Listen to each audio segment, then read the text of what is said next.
Benta naman, pero bakit ganito? You have a lot of sales, pero when you check on your bank account, the numbers just don't match. Have you ever felt that? Let me share with you the story of Ramil and Malu. They run an industrial tools business and they supply to construction firms and factories. From the outside, they looked successful. Yung orders naman nila were coming in regularly. Clients kept reordering. Malu managed the sales team and Ramil handled procurement and operations. Pero sa tuwing uupo sila para titingnan ang kanilang finances, may pakiramdam silang may mali. Parang hindi tama ang mga numbers. Ramil kept asking, ang dami naman nating benta, bakit ganito?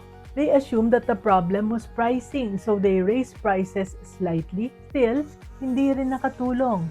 And they assumed that it was expenses, so they cut back on small things, pero pareho pa rin ang feeling.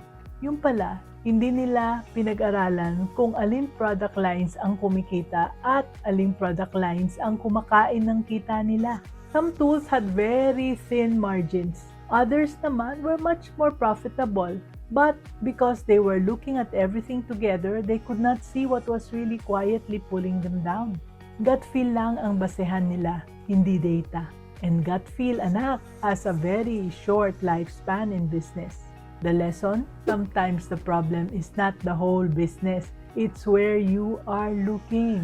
Yung mga maliliit na bagay na hindi mo napapansin, sila pa yung madalas na kumakain sa profit mo. So remember, let's always be business-minded, Pinoy.